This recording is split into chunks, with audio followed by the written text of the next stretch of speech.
বহুত হয়েছে, এই জমির ফসল আর একটা ফস দিবেন না। থামবো মানে?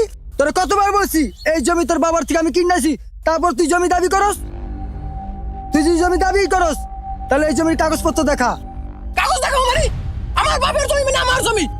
আজকের পরে তো এই জমিতে আর একটা ফস দিবি না। এইটা কি মগে বলো? তুই কইলি আর তোর জমি দিয়ে দিলাম? তুই কি গায়ের জোরে জমি খাবি? গায়ের জোরে খাওয়া লাগলে খামু। তুই কি আমার হুমকি দিতেছস? হুমকি দামকি দিয়ে কখনো জমির মালিক হওয়া যায় না। জমির মালিক হইতে লাগে আসল কাগজপত্র যা আমার কাছে আছে। তোর এই কাগজপাতি দাবি না। আর একটা কথা ভালো করে কানে ঢুকায় রাখ, আজকের পরে যদি এই জমিতে একটা ফস দাস, সেই ফস গিয়া তোর গলায় পড়বো। এমনও তো হইতে পারে এই পঞ্চ তোর গলায় পড়তে পারে। কি করলি তুই? তুই কি কইলি? থামে না ভাই। চল, তোর আমি যাই খাবো। তুই কোন পাহাড়ে হাস পারলে না? থাম বাবু থাম থাম পাহাড়ে তুই পারলে হাস। থাম।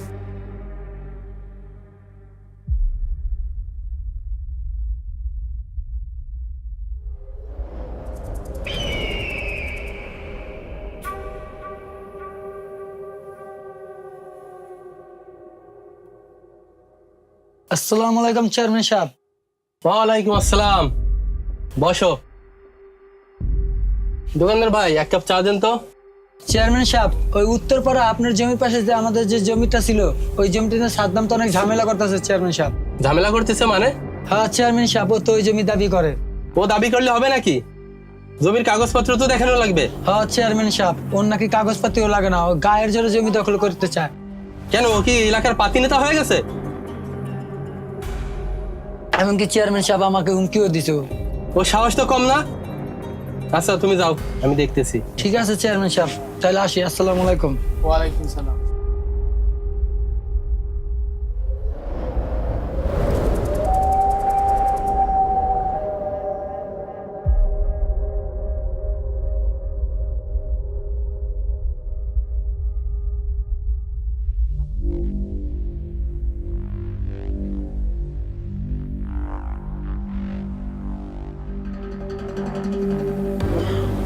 এই তোমরা এসব কি করতেছো? কি রে সাদ্দাম,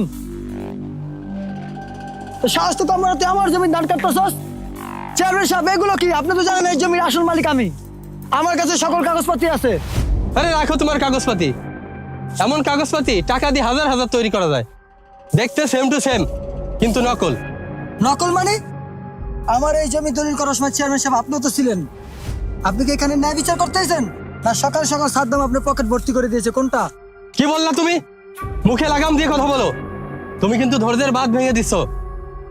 এই তোমরা কাজ করো। এই থামেন, আপনারা থামেন। আমার ফসলে আর একটা হাত দিবেন না, তাহলে কোনো পরিণতি খুব খারাপ হবে। এই মেয়ে, খারাপ।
কি এলাকায় নতুন চেয়ারম্যানের সামনে এসে দাঁড়াইছস?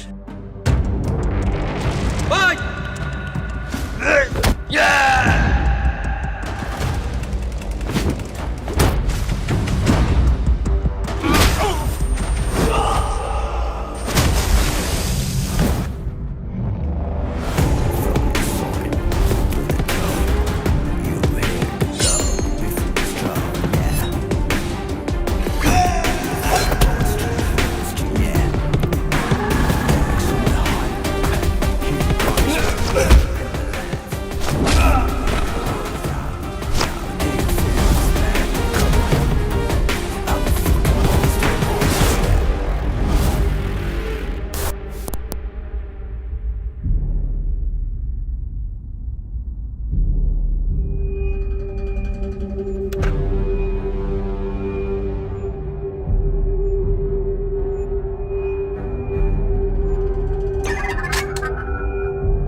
চেয়ারম্যান হওয়া মানে ক্ষমতা না, দায়িত্ব। আপনি যদি ন্যায়ের পাশেই না দাঁড়ান তাহলে চেয়ারম্যান হওয়াটাই আপনার সবচেয়ে বড় অন্যায়। অধিকার জোর করে পাওয়া যায় কিন্তু ধরে রাখা যায় না। ন্যায় ছাড়া ক্ষমতা ক্ষণস্থায়ী।